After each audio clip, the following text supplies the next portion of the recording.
주시옵소서. 이 모든 예배의 주인 되신 예수님의 이름으로 기도드립니다. 아멘. 우리 함께 찬송가 446장 함께 찬양하겠습니다. 찬송가 446장입니다.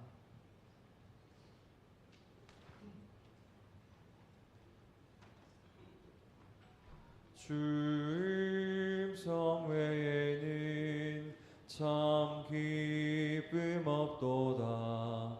날 사랑하신 주 늘 계시옵소서. 기쁘고 기쁘도다. 항상 기쁘도다. 나 주께 왔사오니 복 주옵소서. 나 주께 왔으니 복 주시옵소서.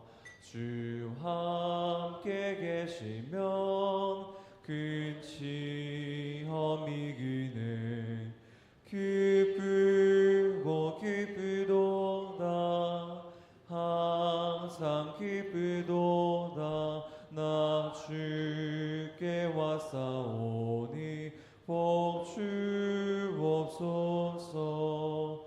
주 떠나가시면 내 생명 헛되네. 기쁘나 슬플 때 늘 계시옵소서. 기쁘고 기쁘도다.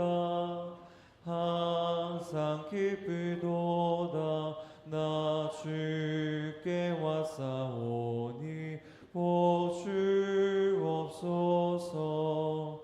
그 귀한 언약을 이루어 주시고 주 명령 따를 때 늘 계시옵소서. 기쁘고 기쁘도다. 항상 기쁘도다. 나 주께 왔사오니 복 주옵소서.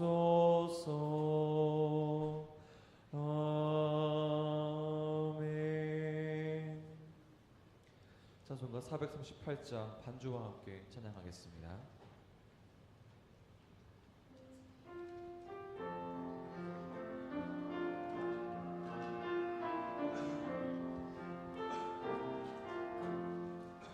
내 영혼이 은총 입어 중한 죄짐 벗고 보니 슬픔 많은 이 세상도 천국으로 화하도다. 할렐루야 찬양하세. 내 모든 죄 사함받고 주 예수와 동행하니 그 어디나 하늘나라. 주의 얼굴 뵙기 전에 멀리 뵈던 하늘나라. 내 맘속에 이뤄지니 날로 날로 가깝도다. 할렐루야 찬양하세.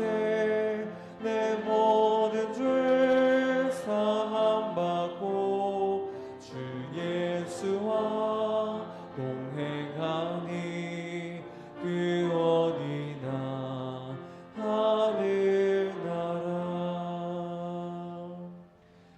아멘. 다 함께 일어나셔서 찬송가 288장 1절 3절 찬양하시겠습니다.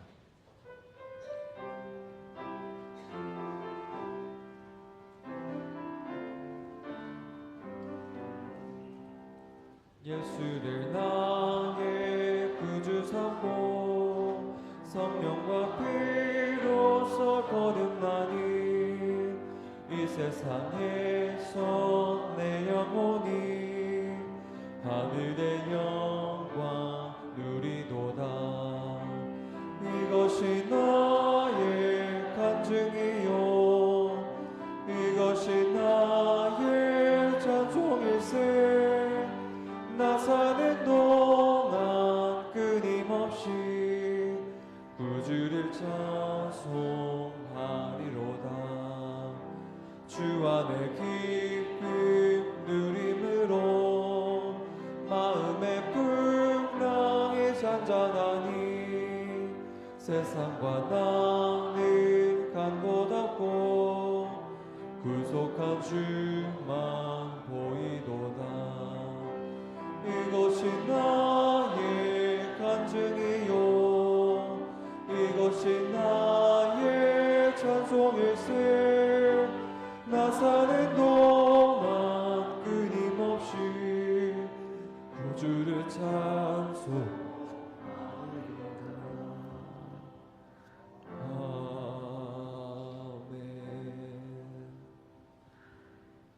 사도신의 하심으로 우리의 신앙을 고백하겠습니다. 전능하사 천지를 만드신 하나님 아버지를 내가 믿사오며 그 외아들 우리 주 예수 그리스도를 믿사오니 이는 성령을 잉태하사 동정녀 마리아에게 나시고 본디오 빌라도에게 고난을 받으사 십자가에 못 박혀 죽으시고 장사한 지 사흘 만에 죽은 자 가운데서 다시 살아나시며 하늘에 오르사 전능하신 하나님 우편에 앉아 계시다가 저리로서 산 자와 죽은 자를 심판으로 오시리라.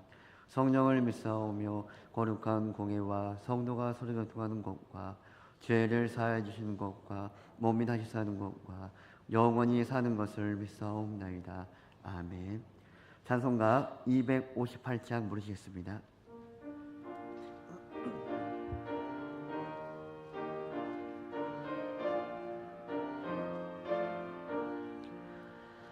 샘물과 같은 보혈은 주님의 피로다. 보혈의 죄를 씻으며 정하게 되겠네. 정하게 되겠네. 정하게 되겠네.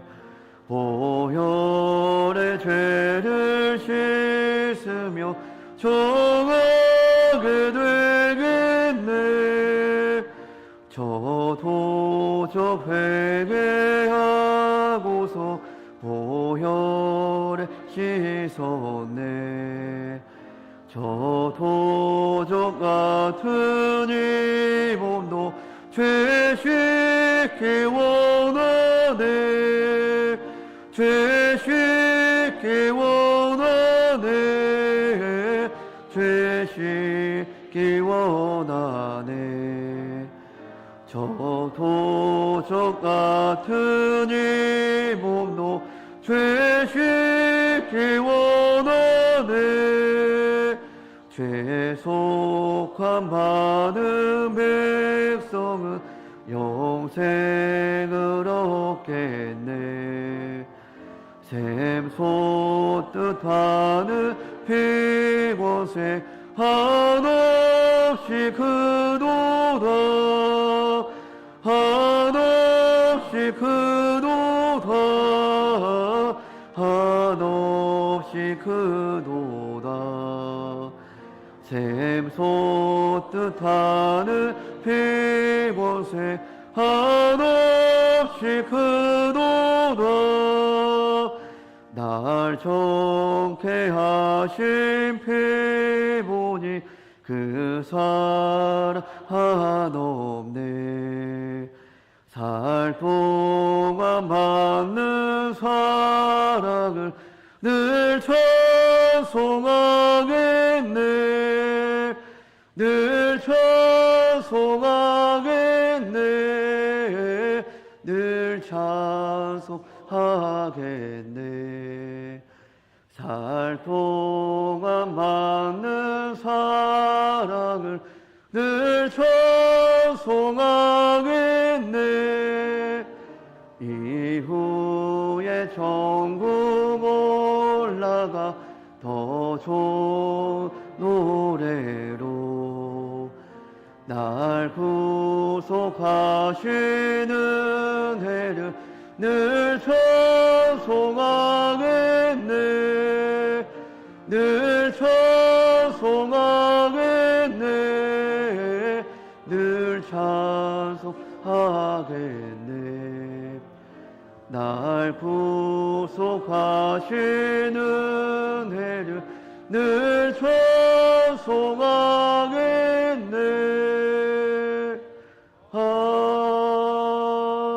아멘. 자리에 앉으시기 바랍니다.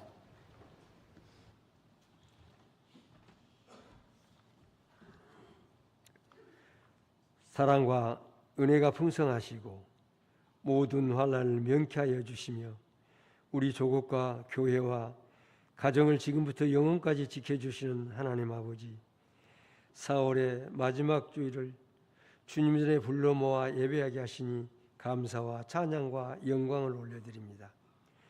다음 주부터 가정의 달이 시작되고 오순절의 강림의 역사와 소망 있는 5월, 가정마다 주님의 은혜가 충만하게 하여 주시옵소서. 지난 한 주간도 날마다 하나님을 경외하며 살겠다고 다짐하면서도 한 주간을 살았지만은 하나님을 온전히 경외하는 삶을 살지 못했음을 이 시간 고백하고 회개합니다. 용서하여 주시옵소서. 시온성과 같은 광주 송힐교회를 이 지역에 세워주시고 구조성과 방주 역할을 감당할 수 있도록 은혜를 베풀어 주심을 감사합니다. 모든 성도가 예배의 목, 기도의 목, 봉사의 목, 전도의 몫을 생활하며 치유와 회복과 미래를 이루어가는 이 땅의 신앙 복지 공동체가 되게 하여 주시옵소서. 질병과 경제적 어려움과 미래에 대한 불안 속에서 지쳐있는 성도들을 친히 찾아가 위로하여 주시고 치유하여 주시고 회복시켜 주시옵소서. 정치와 국방과 경제의 혼란 속에서도 국민의 삶이 평안하게 하시고 오직 하나님을 경외하며 하나님의 정의가 강물처럼 흐르는 복된 나라가 되게 하여 주시옵소서. 열방 가운데서 선한 영향력을 끼치는 나라가 되게 하여 주시옵소서. 하나님께서 지켜주시는 우리 대한민국이 성경한국, 선교한국, 부흥한국, 통일한국이 될 수 있도록 인도하여 주시옵소서. 선교사님들을 하나님의 의로운 오른팔로 붙들어 주시고 선교지에서의 물질의 어려움과 많은 고난 가운데서도 성령님께서 인도하여 주시고 사역과 가정과 삶에 대한 하나님의 평강이 가득하길 간구합니다. 특별히 선교사님의 영육을 강건하게 지켜 주시옵소서. 오늘 귀한 생명의 말씀을 듣고 단위에 서신 담임 목사님을 성령 충만함으로 붙들어 주시옵소서. 선포되는 말씀이 목자의 음성이 되어 우리 영혼의 잠을 깨우게 하시고 상처 입는 심령이 치유되며 낙심한 자가 다시 일어나는 역사가 있게 하여 주시옵소서. 목사님의 영육을 강건하게 지켜주시고 함께 동행하는 모든 교역자 위에도 동일한 은혜를 허락하여 주시옵소서. 또한 주님의 몸된 교회를 위해 보이지 않는 곳에서 수고하는 모든 봉사자들을 기억하여 주시옵소서. 주방에서 땀 흘리는 손길, 차량과 주차 관리로 헌신하는 발길, 인내와 교회 학교 교사, 금요일부터 예배를 준비하는 성도들, 그리고 성가대와 찬양팀에서 기쁨으로 섬기는 모든 성도 위에 하나님의 신령한 복을 내려 주시옵소서. 내 평생의 선하심과 인자심이 반드시 나를 따르리니 내가 여호와의 집에 영원히 살리로다 하신 축복이 그들의 가정과 일터 위에 풍성하게 임하게 하여 주시옵소서. 저희들의 영원한 목자가 되시는 예수님 이름으로 기도드리옵나이다. 아멘.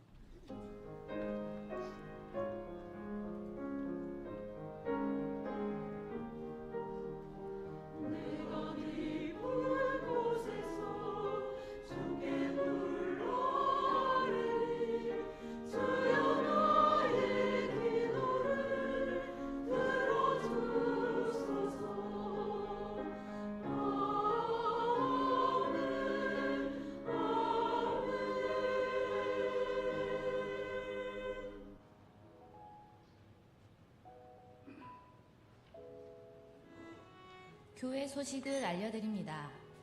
매일 밤 10시 10분 이상 4가지 기도 제목으로 함께 기도하는 일에 적극 참여해 주시기 바랍니다. 어려운 시기에 주를 앙망하며 주의 은혜를 사모하며 살게 하소서. 성경 한국, 선교 한국, 부흥 한국, 통일 한국이 이루어지게 하소서. 우리들의 자녀들에게 믿음과 실력이 있게 하셔서 교회와 사회에 쓰임받게 하소서. 어려운 일 당하고 있는 믿음의 동역자들에게 치유와 회복의 은총을 부어주소서. 다음 주일 5월 3일은 어린이 주 매주 금요일 오전 10시 30분, 이반은 저녁 7시 30분, 2층 중등부실입니다. 구역장 기도회가 주일 오후 2시 40분에 초등부실에서 있습니다. 구역장, 부구역장께서는 잘 참석하여 주시고 모든 구역은 구역 예배를 잘 드려주시기 바랍니다. 매주 금요일 오전 10시에 성일 전도대가 전도합니다. 이번 주 담당 전도대는 일대로 U1, U2, 양1, 중흥1 구역입니다. 이번 주 금요 심야 기도회는 디모데 마리아 전도의 주관입니다.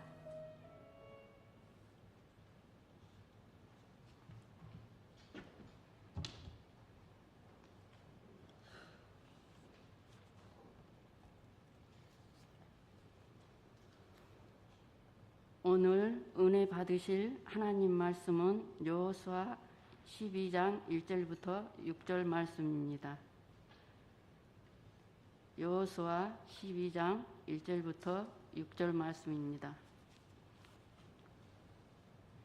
이스라엘 자손이 요단 저편 해돋는 편 곧 아르논 골짜기에서 헤르몬 산까지의 동반온 아라바를 점령하고 그 땅에서 쳐 죽인 왕들은 이러하니라. 헤스본에 거하던 아모리 사람의 왕 시온이라.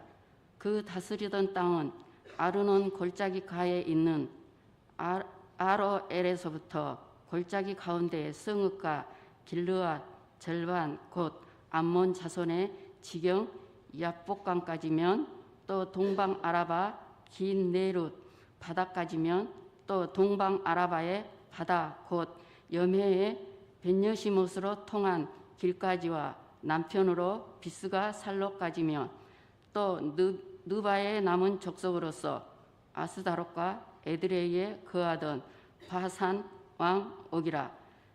그 칠이 하던 땅은 헤르몬 산과 살르가와 온 바산과 및 그 술 사람과 마아가 사람의 지경까지의 길르앗 절반이니 헤스본 왕 시온의 지경에 접한 것이라.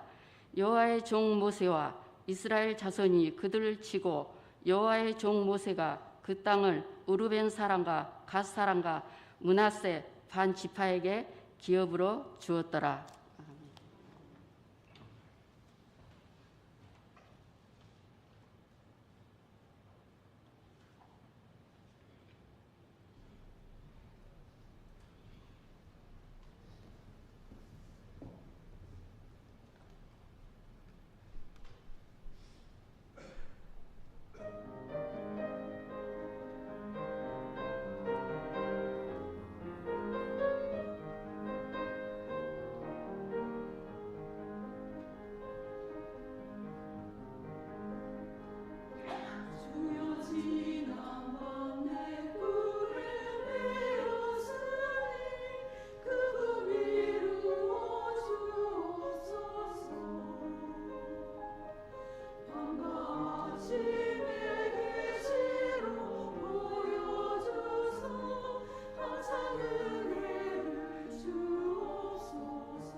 기도하겠습니다. 하나님, 영광과 찬송을 받으시옵소서. 살아계신 하나님 앞에 예배드리는 이 귀한 시간, 우리가 옷깃을 여미고 우리의 마음을 정돈하여서 올바른 모습으로 주님 앞에 서 있게 하여 주시옵소서.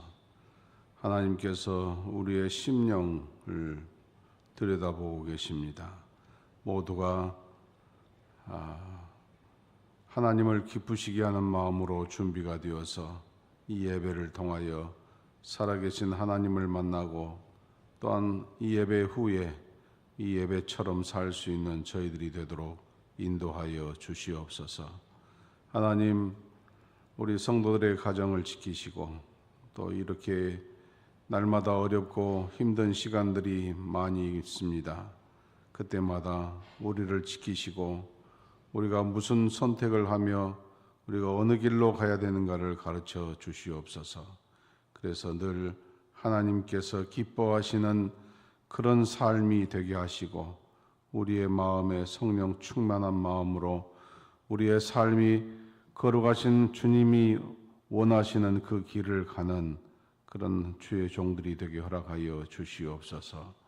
이른 아침부터 예배드리며 찬송하며 기도할 때에 모든 순서 하나가 하나님을 기쁘시게 하는 것이 되게 하여 주시옵고 오늘도 우리의 심령에 하나님의 은혜를 가득 담아가는 시간이 되게 하여 주시옵소서. 귀한 예물을 주께 드립니다. 하나님, 물질 때문에 시험 들지 않게 하시고 하나님께 드릴 것을 기쁨으로 드리게 하여 주시오며 또한 우리의 수입과 지출을 하나님 간섭하여 주이사 늘 분수에 맞는 삶을 사는 그런 그리스도인이 되게 하여 주시옵소서. 말씀을 듣사오니 귀를 열어주시고 가슴에 새겨주시옵소서. 예수님 이름으로 기도드리옵나이다. 아멘.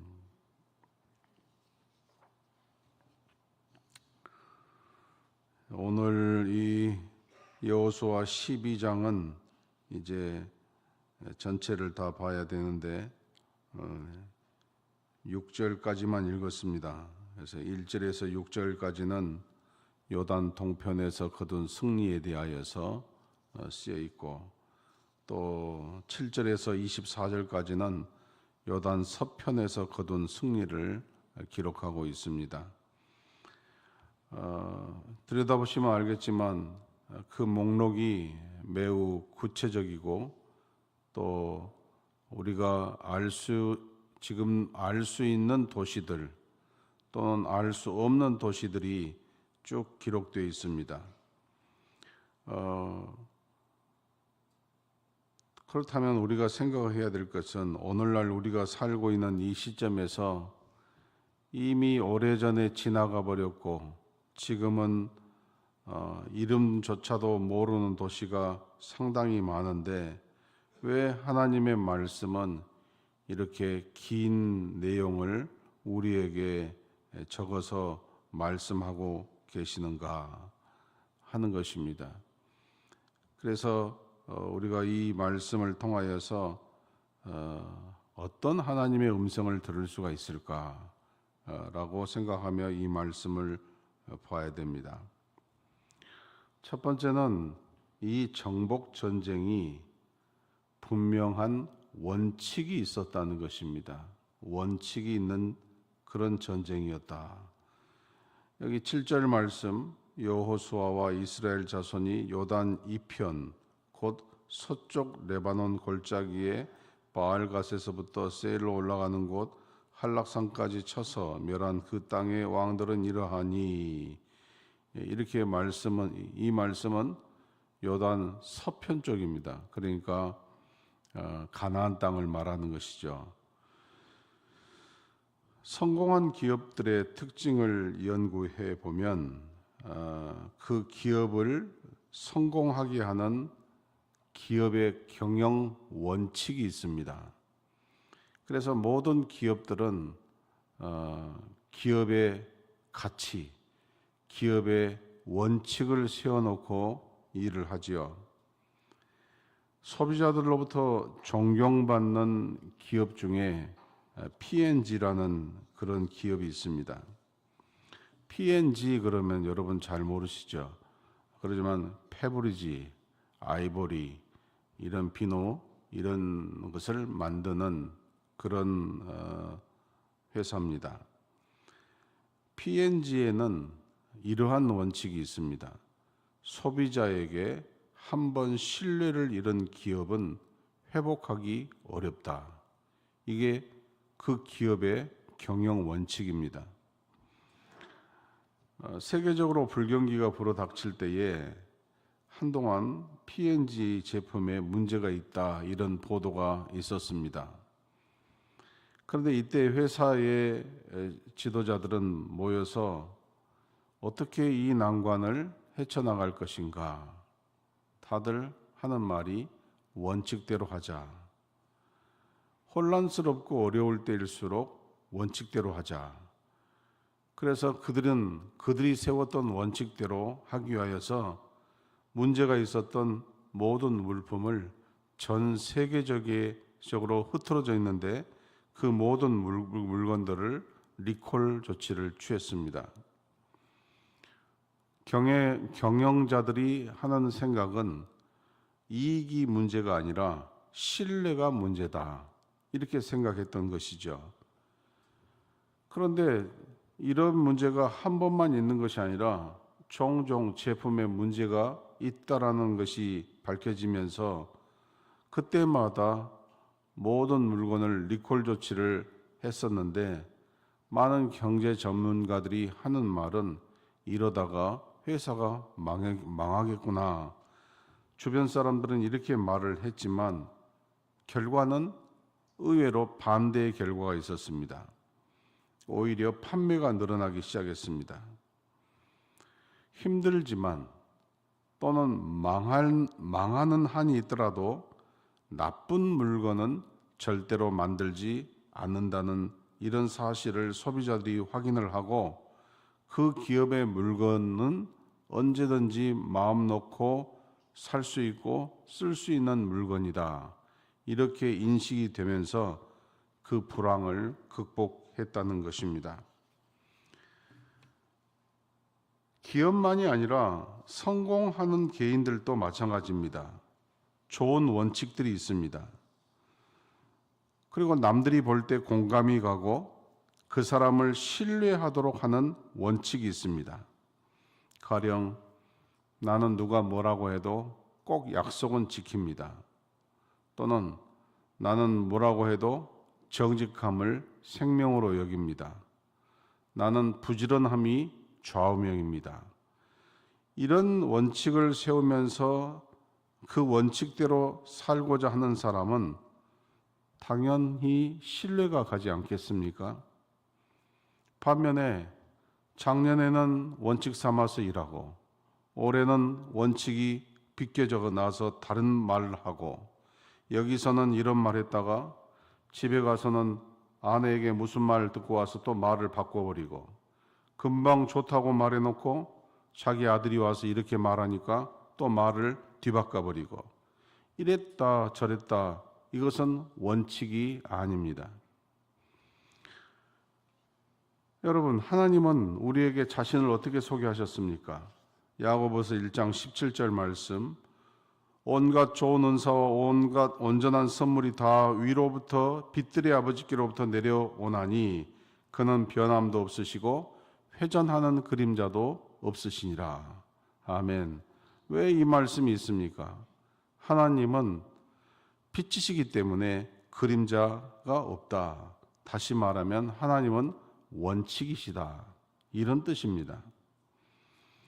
따라서 우리가 무엇이 옳은지 무엇이 좋은지 이렇게 바르게 분간하기 어려운 이 세상에서 특별히 믿음으로 산다는 것이 매우 어려울 때에 적당하게 대충 좋은 것이 좋은 것이라는 이런 단어를 우리의 삶에서 멀리 밀쳐내고 어떻게든지 끝까지 붙잡아야 될 것이 뭐냐?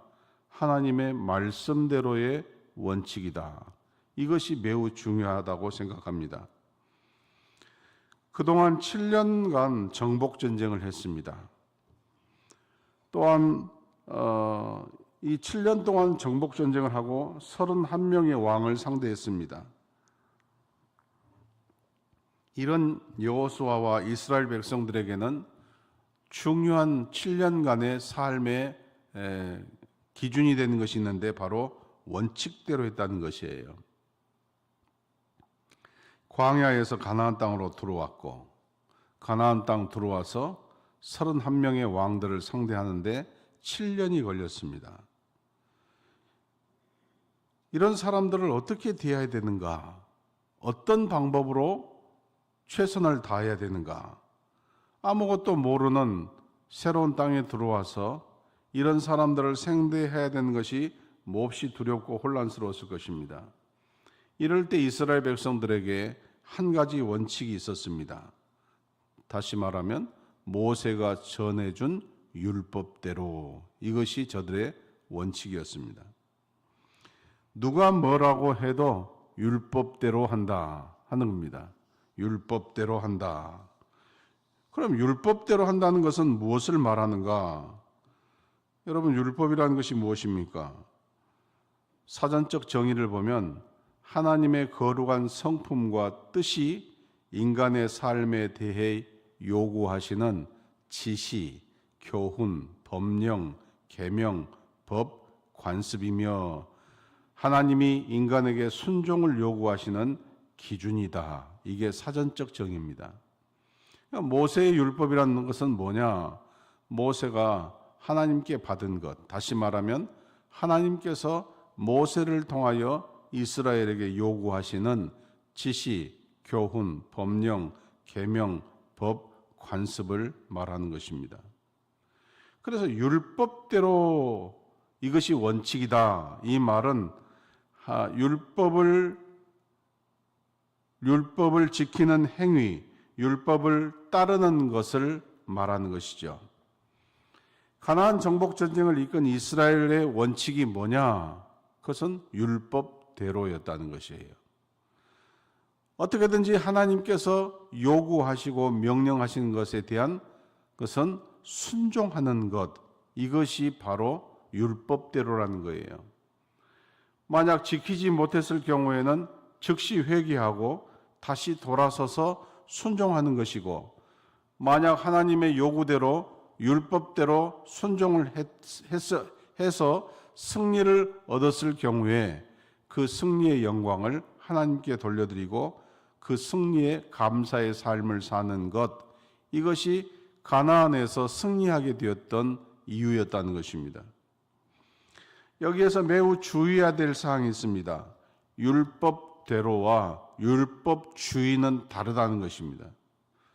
율법대로라는 것은 방금 전에 말씀드린 대로 하나님의 말씀을 어떻게든지 명하신 대로 순종하는 것을 말하는 것이고, 율법주의라는 것은 그 율법을 지키려고 하는 인간의 행위나 노력을 부각시켜서 그것을 의롭게 여기는 태도를 율법주의라고 말합니다. 예수님께서는 우리에게 뭘 가르치셨습니까? 이 율법을 지키는 행위가 선한 행위일 수 있지만 율법만으로는 죄가 사해질 수 없고, 율법을 문자 그대로 지켜서 의롭다함을 얻을 수 있는 사람은 아무도 없다라고 가르치셨습니다. 그렇기 때문에 율법대로에 있어서 가장 중요한 것은 율법의 의도와 의미를 깨닫고 그 율법을 지키려는 내적 순종과 동기가 중요하다는 것이에요. 그래서 다시 7절 말씀을 보면 이스라엘이 가나안 땅의 왕들을 어떻게 했다라고 말하느냐? 가나안 땅의 왕들을 다 쳐서 멸했다. 이렇게 성경이 기록하고 있습니다. 이렇게 가나안 땅의 왕들을 하나도 남김없이 다 진멸했던 이유가 무엇입니까? 모세의 율법대로였습니다. 모세가 뭐라고 이야기했습니까? 민수기 30장 50절에서 56절의 내용을 요약하면 가나안 땅에 들어가거든 그 땅 거민을 불쌍히 여기지 말고 다 쳐서 멸하라 그랬습니다. 거기 있는 전리품들을 아까워하지 말고 그 성읍들을 불사르고 그 주민들을 다 쳐서 멸하라. 이것이 모세의 율법대로였어요. 인간적으로 생각할 때는 이런 생각을 할 수 있습니다. 그거 너무 잔인한 것 아닙니까? 또는 그거 꽤 값진 것이 되는데 나중 일을 위해서 놔두면 되지 않겠습니까? 이것은 이렇고 저것은 저렇고 이것이 더 좋은 방법이지 않겠습니까? 내가 볼 때에 또는 여론을 들어보니까 뭐 이런 식으로 접근할 수 있지만 이스라엘은 31명의 가나안 땅의 왕들을 물리쳐서 승리할 수 있었다는 것은 그런 방법을 다 제하고 율법대로 전쟁을 했다는 것입니다. 강하든 약하든 무서워하지 않고 안 된다고 하지 않고 율법대로 진행을 했다는 것입니다. 이렇게 율법을 원칙 삼고 그대로 행하여 나갈 때에 그 무시무시했던 31명의 가나안 왕들을 다 이길 수 있도록 하나님께서 저들에게 복을 주신 것이죠. 그래서 중요한 게 뭐냐? 원칙이 중요하다는 것이에요. 말씀을 원칙 삼고 그대로 살아가는 것, 이것은 아무리 환경이 혼란스럽고 아무리 인간적으로 가깝고 아무리 이기적인 환경이 되고 아무리 불순종할 수 있는 그런 환경이 마련된다 할지라도 말씀을 원칙 삼는 것, 이것이 바로 승리하는 하나님의 백성이 되는 것입니다. 그동안 우리는 가정이나 직장이나 사업이나 인간관계나 자기 자신에 대해서 어떤 원칙을 가지고 살아오셨습니까? 또 신앙적으로는 어떤 원칙을 가지고 살아오셨습니까? 나는 뭐라고 해도 주일 성수하는 사람이야. 나는 하나님과의 약속은 항상 우선순위야. 나는 하나님께 드릴 것은 반드시 어떤 상황 속에서도 먼저 드리려고 해. 이런 원칙이 있으셨습니까? 훌륭한 믿음은 훌륭한 원칙에서 나온다는 것입니다.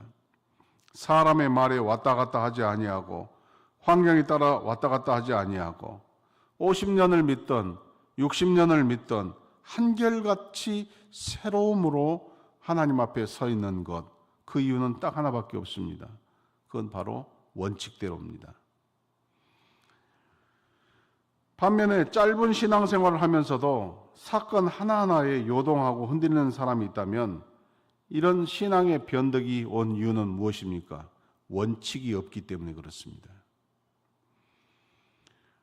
우리 모두가 이 신앙의 원칙인 하나님의 말씀대로인지 내 뜻대로인지 이런 것을 잘 분간하여서 어떤 상황 속에서도 하나님의 말씀대로가 원칙이 되는 저와 여러분이 되기를 주님의 이름으로 축원합니다.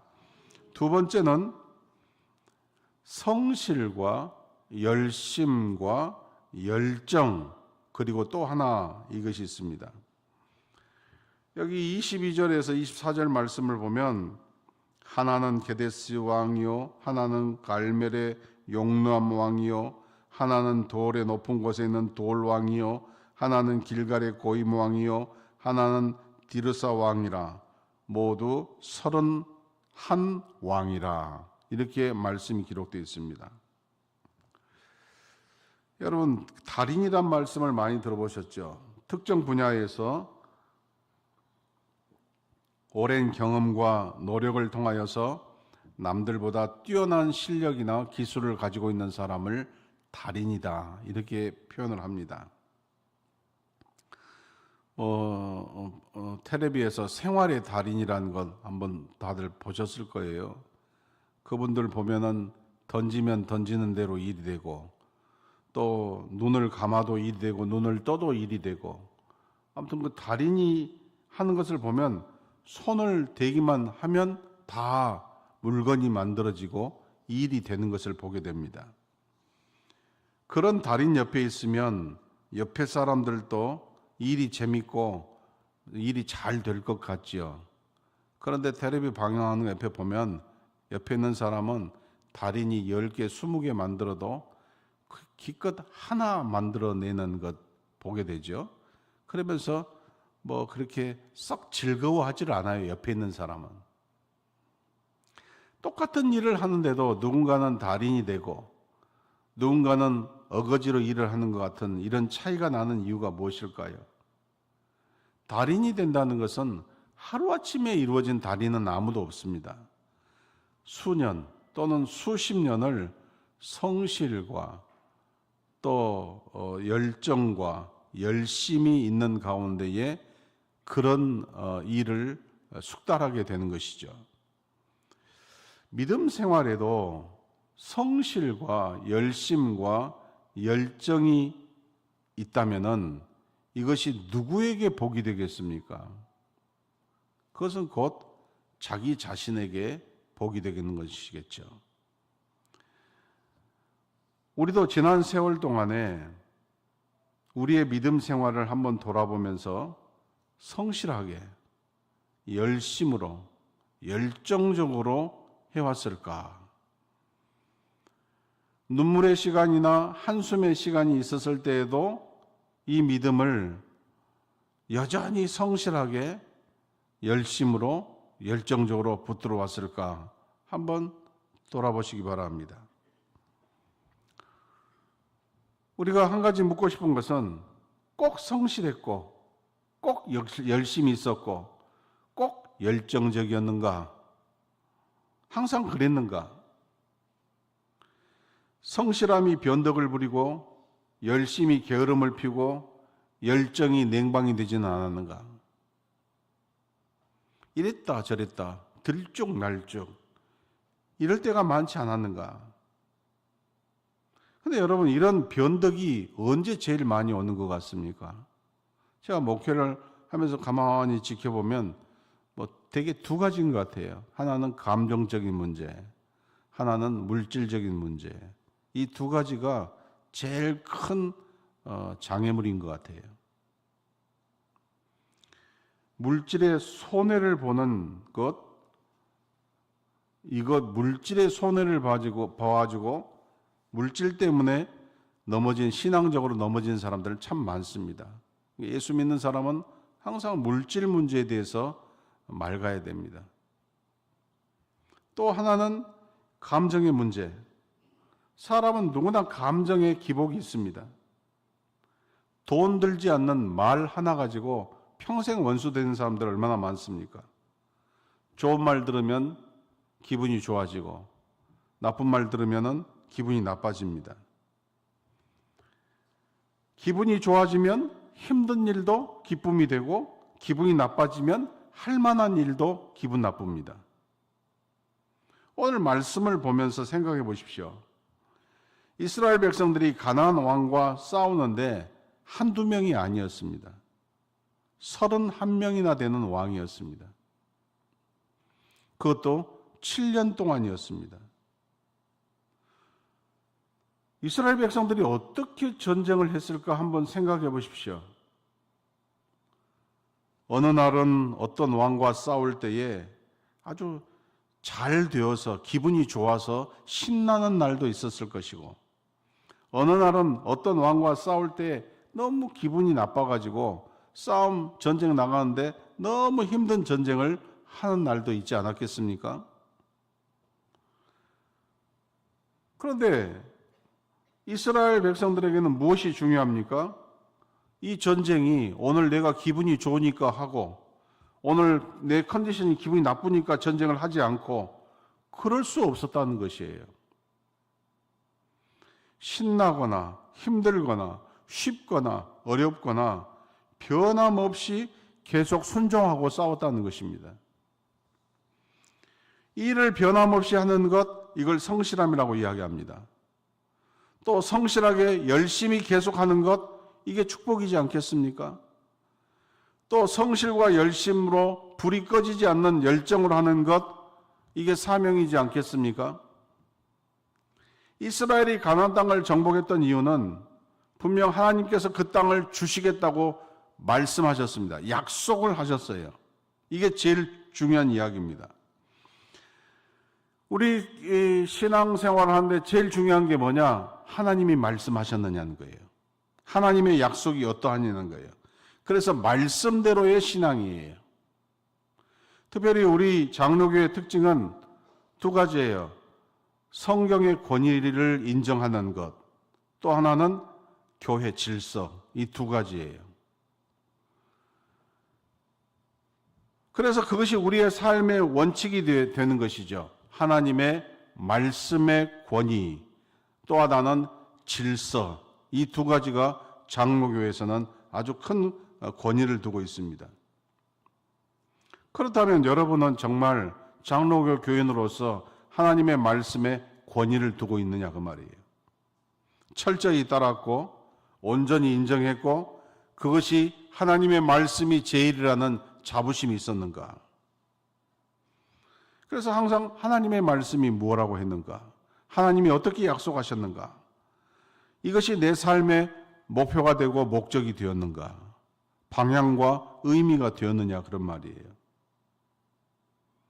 가나안 땅에 들어섰을 때에 이스라엘 백성들에게 하나님이 주셨던 약속, 말씀이 무엇이었습니까? 여호수아 1장에 보면 무릇 너희 발바닥으로 밟은 모든 것을 내가 너희에게 주었노니 너는 마음을 강하게 담대하라. 너는 이 백성으로 내가 그 조상에게 주리라고 맹세한 땅을 얻게 하리라. 이렇게 말씀하셨어요. 그 약속이에요.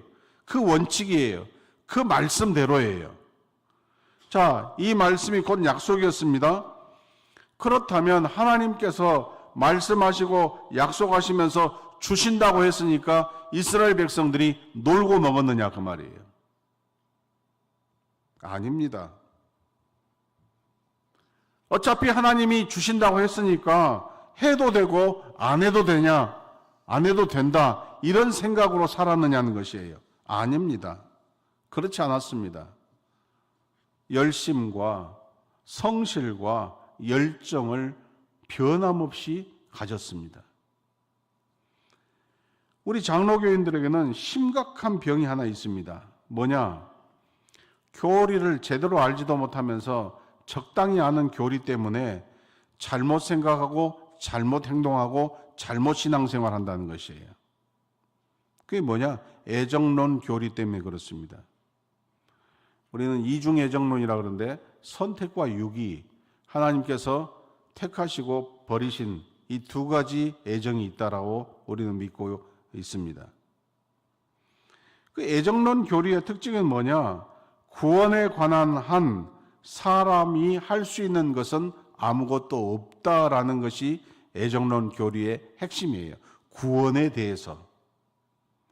만세전에 하나님께서 구원받을 자를 미리 예정하시고 그 사람이 이 세상에 태어날 때 그가 구원의 길을 갈 수 있도록 보존의 은총을 내리시고 마지막에는 궁극적으로 구원받도록 이끄신다. 이것이 바로 애정론 교리의 핵심입니다.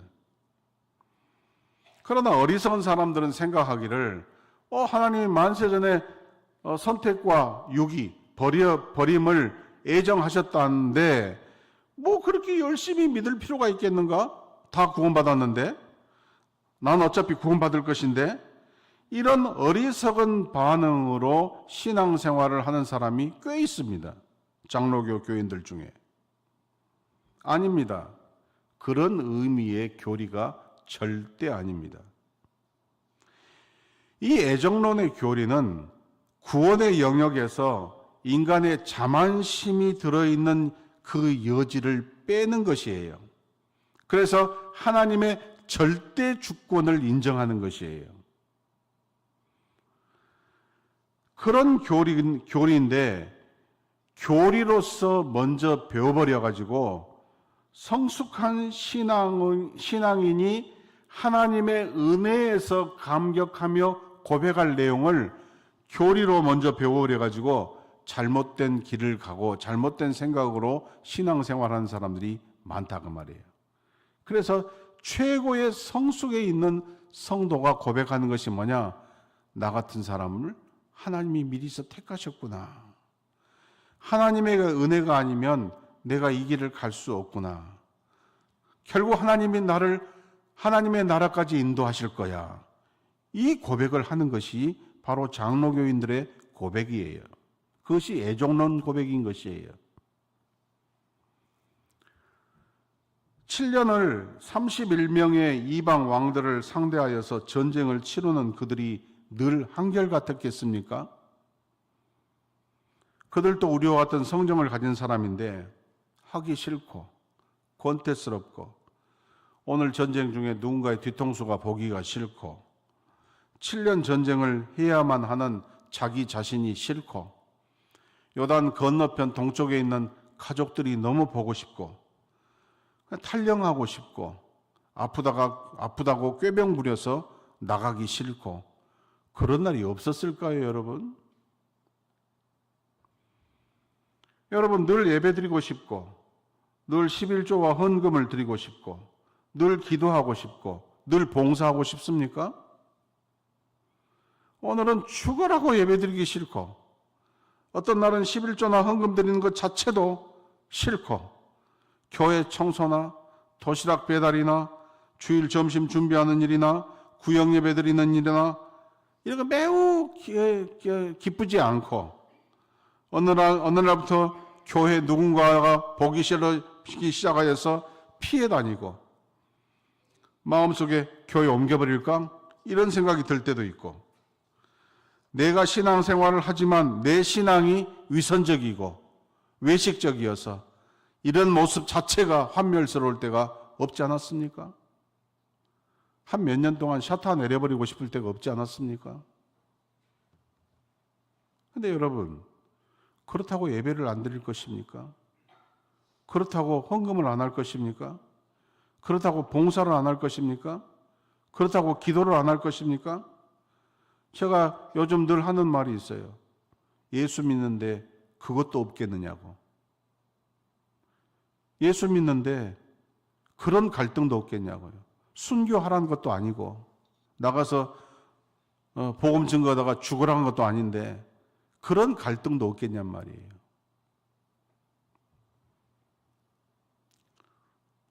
데살로니가 교회는 사도 바울이 단 3주 동안 복음을 전해서 세운 교회입니다.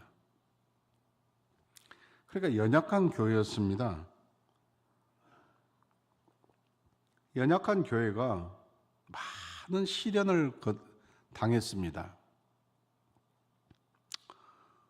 핍박도 있고 어려움도 있고 거짓 교사들도 있고. 그런데 사도 바울이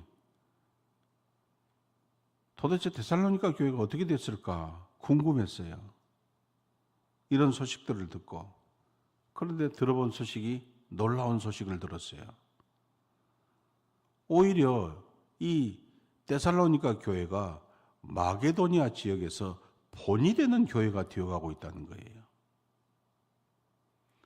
그래서 사도 바울이 그 말을 듣고 칭찬하는 것이 바로 데살로니가서 1장 2절에서 7절 말씀인데 그 중에 제가 3절 말씀, 6절 말씀을 세 번역으로 읽어드릴게요.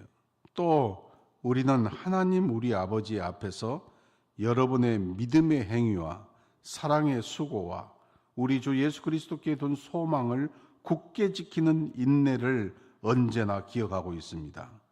여러분은 많은 환난을 당하면서도 성령께서 주시는 기쁨으로 말씀을 받아들여서 우리와 주님을 본받는 사람이 되었습니다. 이렇게 칭찬을 합니다. 가장 연약한데 가장 많은 시련을 받아서 없어져 버릴 것만 같았던 그 교회가 오히려 가장 본받는 교회가 되었다는 거예요. 오히려 믿음의 역사, 사랑의 수고, 소망의 인내로 향기가 나서 그 마게도니아 지역, 그 당시 제일 큰 변방 지역인데 이 지역에서 소문이 났다는 거예요. 성실함과 열심과 열정, 이것은 기분이 좋고 마음에 여유가 있고 생활에 넉넉함이 있을 때만 지켜낼 수 있는 이야기가 아닙니다. 데살로니가 교회가 그랬다는 거 아닙니까? 저들이 상황이 좋고 날마다 사람들이 많이 모이고 날마다 교회가 북적북적하고 그래서 이런 향기가 난 게 아니라 핍박은 다 받았는데도 이런 아름다운 향기가 났다는 것이에요.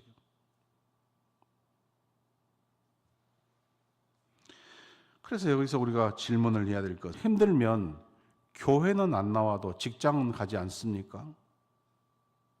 여러분, 아프면 교회는 안 나와도 직장은 나가지 않습니까? 아이가 아프면 아이를 직장 가기 위하여서 부모에게 맡겨놓고 직장은 가지만 교회는 안 나오지 않습니까? 왜 그렇습니까? 직장에 대해서 올인을 하고 있고 직장에 대해서 온 마음을 갖다 두고 있기 때문에 그런 거 아닙니까?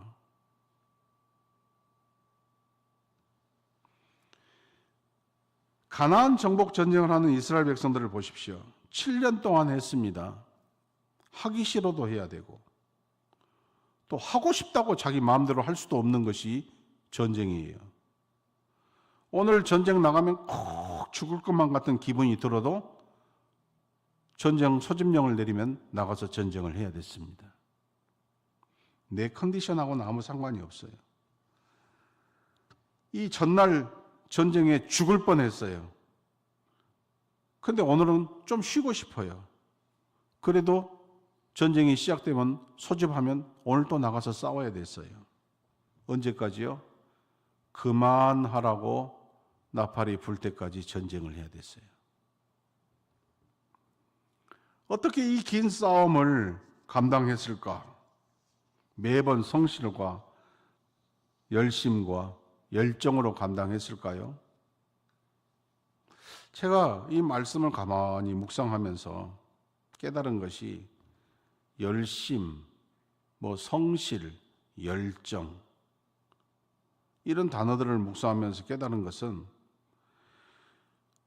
이 성실이나 열심이나 열정, 자기의 이 성실, 열심, 열정을 너무 믿는 것은 악인의 꾀에 빠지는 것이고 죄인의 길에 들어서는 것이고 오만한 자의 자리에 앉는 것이구나.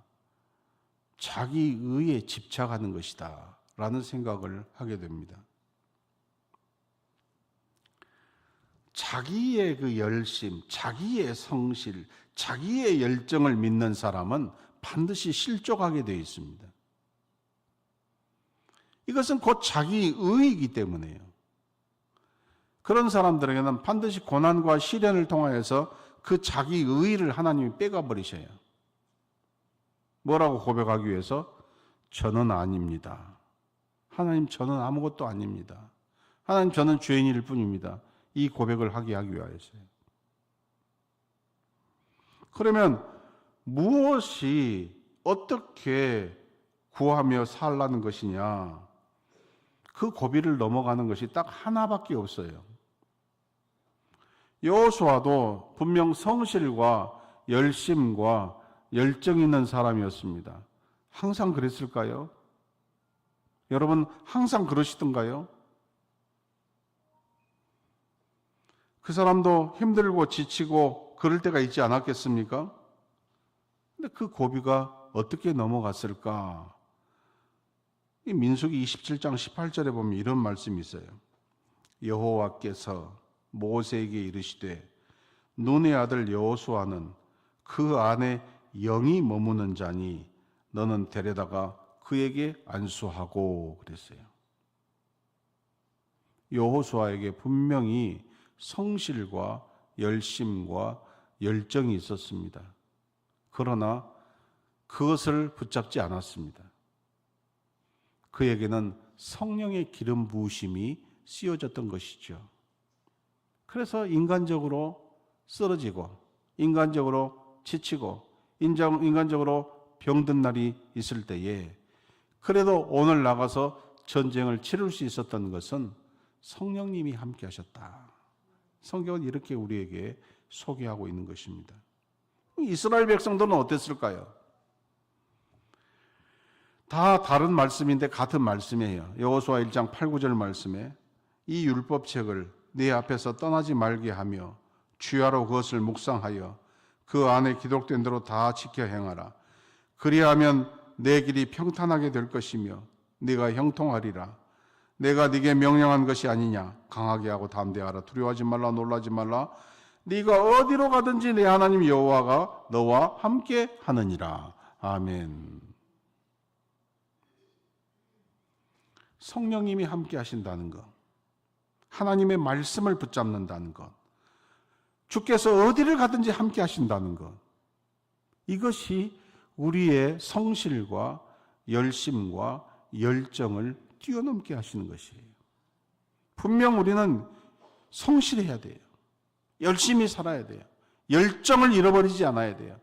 그러나 우리가 인간이기 때문에 지치고 낭망하고 절망하고 곤태와 게으름이 올 때가 있단 말이죠. 그때 어떻게 해야 될까요? 뛰어넘는 것은 다른 것이 없습니다. 딱 한 가지. 성령이 역사하시도록, 말씀이 역사하시도록, 주님의 동행이 역사하시도록, 이것을 우리가 생각할 수 있습니다. 어느 날은 열정을 가지고 버텼을 것이고, 어느 날은 가족 생각을 하며 버텼을 것이고, 어느 날은 처벌받을 것이 두려워서 감당했을 것이고, 어느 날은 기분 좋아서 감당했을 것이고, 어떤 날은 은혜를 받아서 감당했을 것이고, 어떤 날은 하기 싫어도 어쩔 수 없이 할 때가 있었을 것이에요.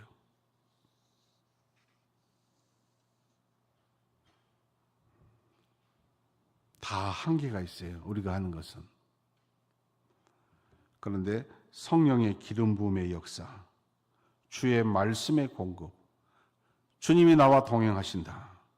이것이 7년 동안 31명의 왕들과 전쟁에서 승리를 거두게 하신 것이었습니다.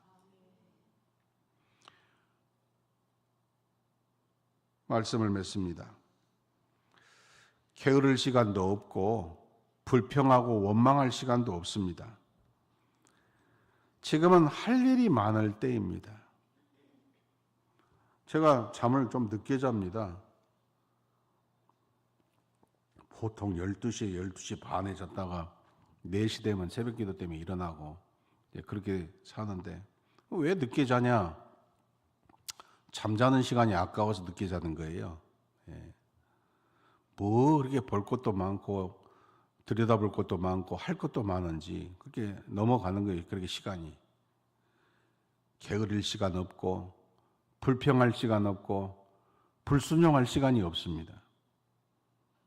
할 일이 많습니다.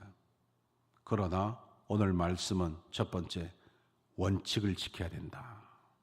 어떤 일이 있어도 원칙을 지켜야 된다는 것이에요. 대충대충 적당히가 아니고 내 주장대로가 아니라 하나님의 말씀대로라는 원칙이 있어야 돼요. 우리 장로교회는 3가지 원칙이 있어요. 하나님 중심, 말씀 중심, 교회 중심이에요. 또한 어떻게든지 성실하고 열심히 있고 열정적으로 사십시오. 그러나 그것으로 다 감당하기 어려울 때 우리에게는 늘 성령 충만함이 있어야 된다. 아멘.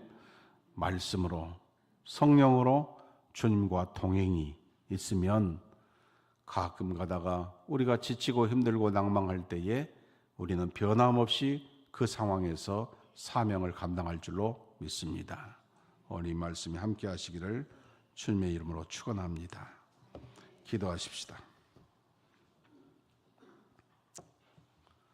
하나님, 이 자리에 앉아 있는 것이 항상 기쁜 것은 아닙니다. 어느 날은 기쁘기도 하고, 어느 날은 억지가 되기도 하고, 어느 날은 매우 기분이 나쁘기도 할 때가 있습니다.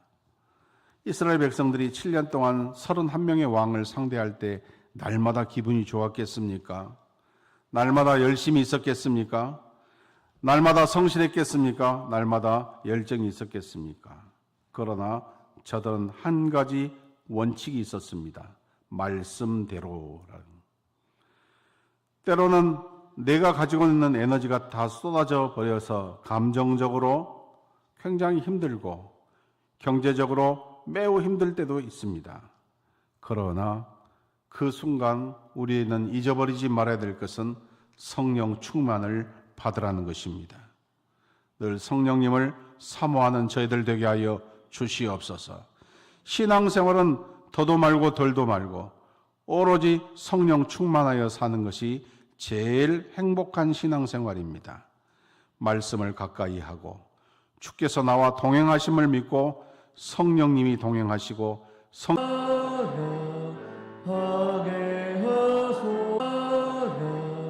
하게 하소서. 성령의 영혼이 기도 드릴 때 우리 곁에 계셔 일러주소서. 성령의 영혼이 성경 읽을 때 그 속에서 빛을 보게 하소서. 성령의 영혼이 전도할 때에 지혜로운 말씀 주시옵소서. 성령의 영혼이 겸손해져서 우리 주와 같이 되게 하소서.